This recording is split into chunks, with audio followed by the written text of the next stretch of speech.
à tous et à toutes, le peuple congolais, le peuple africain et le peuple de tout le continent du monde entier. C'est votre humble serviteur, l'évangéliste prophète Abraham Emmanuel Jospin, Bomolo Bolongo. Je viens parce que le Seigneur m'a donné un message, en particulier pour le peuple congolais et en général pour le peuple du monde entier. Vous savez, ce qui ronge le monde à présent, ce qui détruit l'économie du monde à présent, ce qui détruit même l'économie des nations, c'est cette pandémie que nous appelons le coronavirus. Alors aujourd'hui, j'étais en train de prier. Aujourd'hui, nous sommes le 25 mars 2020. J'étais en train de prier avec mon épouse à la chambre vers 17 h. Le Seigneur me donne un message, en particulier pour le peuple congolais et en général pour les autres nations du monde, par rapport au coronavirus qui est en train de bouger, de biser l'économie des nations du monde. Avant que nous puissions partager ce message, j'aimerais que nous puissions dire un mot à Jésus, que nous puissions les remercier. Seigneur Jésus, nous te bénissons parce que tu es fidèle. Ta fidélité dure toujours. C'est un moment favorable pour nous d'annoncer ton message parce que tu veux sauver ton peuple. Que la gloire te revienne et laisse que ce que tu as prévu pour que ce message accomplisse, que cela soit accompli. Au nom de Jésus-Christ. Amen. Oui, mon frère, ma soeur, je disais tout à l'heure que nous étions en train de prier avec ma femme. Alors que nous étions en train de prier, j'attends le Seigneur me dire un message particulier pour le peuple congolais. Ce message-là disait: dis au peuple congolais, les mesures qui viennent, les deux mesures que le président de la République démocratique du Congo, M. Félix-Antoine Tshisekedi Tshilombo, venait de prendre, ce sont des mesures au niveau de la situation que le coronavirus a déjà fait, a déjà réalisé dans notre nation. Mais si le peuple continue à croiser les bras, à ne pas comprendre les enjeux de l'heure, le président sera obligé de prendre encore une autre mesure de confinement qui sera plus dure que toutes ces deux mesures, parce qu'il sera contraint de sauver son peuple, mais le peuple sera vraiment dans la détresse et il y aura beaucoup de peuples qui perdront leur emploi. Ceux qui travaillent, ils perdront leur emploi parce que l'économie de la RDC sera tellement visitée en baisse que nombreux perdront leur emploi et la majeure partie du peuple mourra de faim, et ce qui fera qu'une grande calamité soit installée en République démocratique du Congo. Ça mènera beaucoup de mauvaises choses. Alors, qu'est-ce que le Seigneur demande à vous, le peuple congolais? En commençant d'abord par vous, le peuple congolais, et aux autres nations du monde, bien évidemment, en passant par l'Afrique et les autres nations du monde. Dans ces moments combien si forts où nous sommes visités par un virus invisible qu'on ne sait pas voir à l'œil ni, mais qui fait tomber des hommes et des femmes dans le monde entier, il est l'heure que toi, le peuple congolais, que tu puisses te lever de ton sommeil et que tu puisses fléchir tes genoux afin de pouvoir prier. Que déjà les deux mesures que le président Félix a prises, que ces deux mesures-là soient suffisantes, qu'il ne puisse pas aller prendre encore une autre mesure. Et que le Seigneur permette à ce que les peuples congolais obéissent aux mesures qui sont prises par le gouvernement. Jusque-là, enfin, que la contamination soit limitée.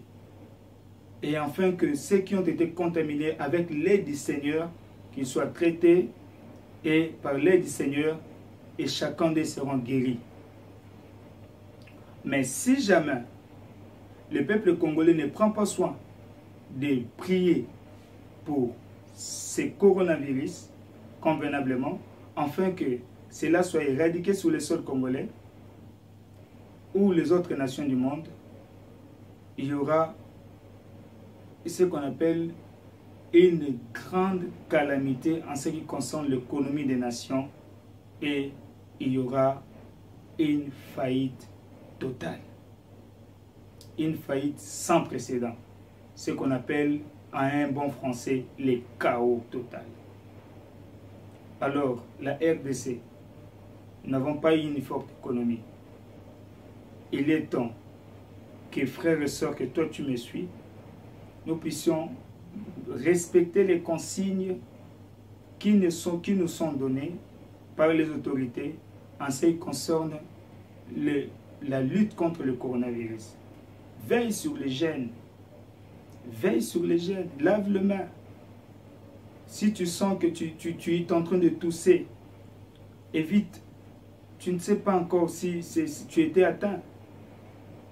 Protège-toi avec le masque.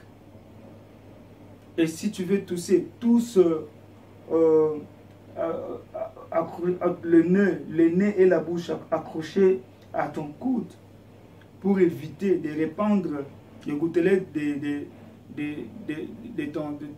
ton salive, afin de ne pas s'exposer à la contamination ou de ne pas contaminer les autres. Voilà ce que le Seigneur me disait dans sa parole pour appuyer ce que je viens de partager avec vous. C'est dans 2 Rois, chapitre 6, verset 24. Puis nous allons nous limiter au verset 30. Après cela, nous lisons au nom de Jésus. Après cela, Ben-Hadad, roi de Syrie, rassembla toute son armée et monta pour assiéger Samarie. Il y eut une grande famine dans Samarie et le siège se prolongea au point qu'une tête d'âne, écoutez bien, une tête d'âne, valait 80 pièces d'argent. C'est comme une tête de chèvre qui coûte 800 $ à cette époque. Et le quart d'un câble de fiente des pigeons, c'est-à-dire la saleté des pigeons, les matières fécales des pigeons, coûte combien? 5 pièces d'argent. Donc, la matière fécale des pigeons coûte 50 $. Je suis en train de faire une équivalence pour que nous puissions comprendre à ces temps-là. Les gens mangeaient les matières fécales des pigeons, ils achetaient ça parce qu'il n'y avait pas la nourriture en Samarie, il y avait une forte famine. Le roi d'Israël vint à passer sous la muraille et une femme lui cria: « Sauve-moi, mon Seigneur le roi !» Il répondit: « Si l'Éternel ne te sauve pas, avec quoi te sauverai-je? Avec le produit de l'air ou du pressoir? » Le roi lui dit encore: « Qu'as-tu? » Elle répondit: « Cette femme-là m'a dit: donne ton fils, nous la mangerons aujourd'hui, et demain nous mangerons mon fils. » C'est-à-dire, à cause de la famine, au temps de Samarie, les gens étaient devenus des cannibales, des cannibalistes. Ils commençaient à manger la chair humaine parce qu'il n'y avait rien à manger. Et quelle est la chair humaine qu'ils étaient en train de manger? Leurs propres enfants. Bien-aimé, comprends la prophétie. En tant que prophète, je suis en train de faire mon travail et transmettre les messages. C'est qu'il y a beaucoup de gens qui mettent des doutes dans les messages des prophètes. Je te déconseille. Ça ne sert à rien. Parce que ce qui arrive à la suite des temps, ça sera encore plus mauvais qu'avant. Nous avançons dans une mauvaise direction pour le monde et les prophéties bibliques s'accomplissent. Le roi lui dit encore: « Qu'as-tu? » Elle répondit: « Cette femme, elle m'a dit: donne ton fils, nous la mangerons aujourd'hui, et demain nous mangerons mon fils. Nous avons fait cuire mon fils, et nous l'avons mangé. Les jours suivants, je lui ai dit, donne ton fils, et nous le mangerons. Mais elle a caché son fils. Lorsque le roi entendit les paroles de cette femme, il déchira ses vêtements. Or, il y passait sur la muraille, et le peuple le vit. Voici qu'il avait par-dessus un sac sur le corps. Le roi de Samarie avait déchiré ses vêtements parce que il a vu une femme se plaindre que sa voisine lui demandait, et lui demandait aussi de donner son enfant pour que ces jours-là, elle puisse cuisiner l'enfant de sa voisine.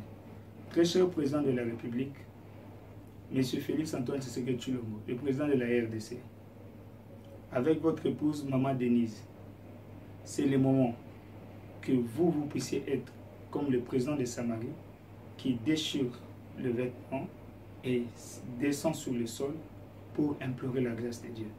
Que Maman Denise soit comme la reine Esther, qui descend à jeûne pour plaider la cause de son peuple. Oui, président, c'est le temps, parce que vous êtes le représentant numéro 1 de la RDC. Quand le Seigneur regarde la RDC, il vous voit numéro 1. Et vous avez donné récemment les pays entre les mains du Seigneur. Donc il est l'heure. Il est l'heure d'implorer la grâce de Dieu, d'accompagner le peuple congolais dans ce moment de prière. La prière que moi, je suis en train, par l'aide du Saint-Esprit, de demander à vous, le président de la République, et au peuple congolais en particulier, ainsi qu'au peuple d'Afrique et du monde entier en général, et que nous puissions commencer le dimanche. Le dimanche, donc ça va faire 3 jours, que chacun prie chez lui à la maison. Et nous allons, la journée, être en jeûne et prière. Nous allons ouvrir à 18 h. La journée, nous mangeons les fruits, 3 fruits, nous pouvons manger. Et à 18 h, nous ouvrons notre jeûne, nous mangeons ce que nous avons l'habitude de manger, ce que chacun de nous va manger. Alors, pendant ce temps, je vous en prie, très cher président de la République, peuple congolais, les mesures qui sont prises déjà, que vous avez déjà pris, président de la République, il y a 2 mesures déjà. Ces mesures sont en train de frapper les peuples congolais qui n'ont qu'une vie. Ils n'ont même pas une vie précaire. Ils n'ont même pas une vie précaire. Précaire, c'est comme s'ils avaient déjà... ils ont quand même un pourcentage de vie. Les peuples congolais, je ne sais pas les mots que je peux utiliser. Ils n'ont pas une bonne vie. Alors déjà, quand il y aura des mesures encore beaucoup plus dures à cause suite aux contaminations, quand le peuple ne respecte pas les mesures, ça sera encore plus grave. Alors je demande en passant au peuple congolais de respecter les mesures d'hygiène que les présidents de la République et le gouvernement nous ont demandé pour ne pas faire propager ces virus, c'est cette pandémie. Sinon, il y aura encore des mesures beaucoup plus dures qui seront prises et nous manquerons à manger. Nos frères, nos soeurs, nos papas, nos mamans qui travaillent perdront leur emploi. Beaucoup de frères et sœurs mourront, de papas et de mamans mourront des enfants. Ce sera plus grave. Certains mourront par la famine, d'autres mourront par des soucis, et ça sera beaucoup plus grave. Il y aura beaucoup de calamités. La liste est tellement longue. Je vous prie au nom du Seigneur, respectons les consignes du jeûne, mettons ça en pratique et vaquons à la prière. Dans ces 3 jours, demandons à la grâce de Dieu afin que le Seigneur éradique cette pandémie. Et pour les peuples du monde entier, mêmement, vous pouvez commencer avec nous et le Seigneur ne manquera pas de pouvoir éradiquer cette pandémie de votre pays. Que Dieu vous bénisse infiniment pour ces moments favorables que nous avons eu à échanger. En ce qui concerne les vaccins, je demanderai à tous les présidents, surtout d'Afrique, d'être prudents, de ne pas accepter les vaccins quand ça viendra, pour ne pas détruire la santé de vos peuples africains. C'est mieux d'éviter, parce que ces vaccins-là, le Seigneur nous avait déjà révélé. Il n'y a pas de bonnes choses qui mettront à l'intérieur. Ce sera juste pour détruire davantage la santé et le système immunitaire des Congolais, qui seront plutôt de tous les Africains, et qui seront fragiles face aux pandémies futures qui viendront frapper la race humaine sur la terre avant que le Seigneur Jésus-Christ ne vienne. Que le Seigneur Jésus-Christ vous bénisse infiniment. Contentez-vous que chacun de nous, chaque président du monde entier, contentez-vous de mesures de votre pays qui pourra permettre à ce que votre population soit traitée par des méthodes, des techniques de votre propre pays. Ce serait beaucoup plus mieux. Parce que dépendre des pays étrangers, ils vont vous imposer leurs lois, ils vont vous imposer leur façon de faire les choses. Et à ce moment-là, plusieurs succomberont. Tout ça, ça se trouve dans la Bible. Le Seigneur avait prédit toutes ces choses. Et Deutéronome 28, quand on prenait verset 15, le Seigneur avait prophétisé déjà sur tout ça. Il avait tiré les oreilles des habitants de la terre. Et quand vous venez, David avait expérimenté la main de Dieu dans Psaume 91. David a expérimenté la main de Dieu quand la contagion frappe en plein midi. Quand vous descendez, vous allez voir la contagion qui frappe en plein midi, comment le Seigneur agit pour garder son peuple. Et le Seigneur avait encore prédit dans Apocalypse chapitre 3 verset 10 qu'il y aura des tentations qui viendront pour éprouver les habitants de la terre, pour éprouver la valeur des habitants de la terre. Et si quelqu'un garde la parole de Dieu, Dieu les gardera aussi. Bien aimé, c'est temps de pouvoir ne pas dormir, mais c'est le temps de prier. C'est le temps de pouvoir mettre en pratique la parole de Dieu. Très cher président Félix Antoine Tshisekedi Tshilombo, le président de la République démocratique du Congo,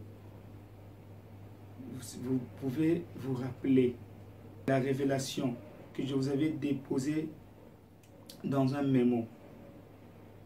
Ces mémos-là se trouvent au niveau de la présidence. C'était passé via la maison civile du chef de l'État.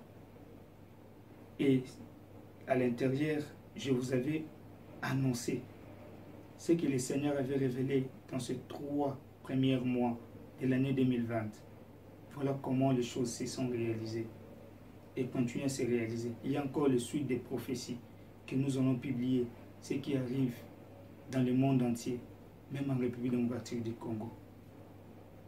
Voilà comment les choses s'accomplissent à la lettre. Très cher président, je vous demande de pouvoir maintenant chercher le Seigneur davantage pour notre pays, le vôtre aussi, la République démocratique du Congo.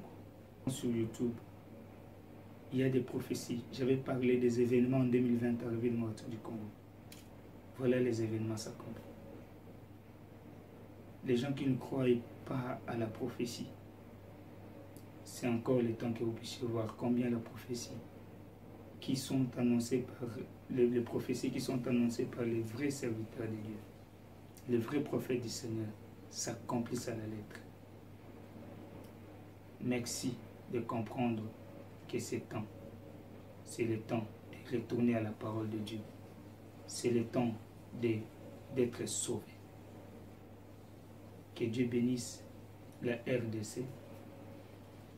Que Dieu bénisse toute la République démocratique du Congo. Qu'il bénisse l'Afrique. Qu'il bénisse aussi le monde entier. Gloire soit rendue à Jésus-Christ parce qu'il a vaincu le coronavirus sur la croix de Golgotha. Il a vaincu ses effets. Il a vaincu sa puissance. Il a vaincu toute sa domination. Parce que la parole de Dieu déclare dans Exode 23, verset 25, « Vous servirez l'Éternel votre Dieu et il bénira vos pains et vos eaux. Et il éloignera la maladie du milieu de vous. » Oui, peuple, vous voulez à ce que le coronavirus soit loin de vous, servez l'Éternel votre Dieu. Il bénira votre pain, le travail. Il bénira vos eaux, le travail. Parce que l'eau et le pain, nous l'achetons. Même l'eau, on achète. L'eau que nous buvons, nous achetons. Nous payons des factures des régies des eaux, nous achetons. Nous payons la nourriture, nous achetons. C'est-à-dire, nous achetons. Et la troisième chose, le Seigneur éloignera la maladie du milieu de nous. Donc, le Seigneur éloigne déjà le coronavirus du milieu de nous. Faisons la prière, respectons ce programme. Le Seigneur est avec nous, il nous accompagne, il est celui qui accompagne son peuple, même dans la détresse, il n'abandonne jamais les siens. Que vive la guérison de Dieu et que vive la fin du règne du coronavirus dans le monde entier. Amen. Que Dieu vous bénisse, que Dieu vous bénisse, que Dieu vous bénisse. La suite aux prochaines publications, si le Seigneur le permettra. Amen. Liboso ya kiti na yo toye komi bwaka tata pekati na kembo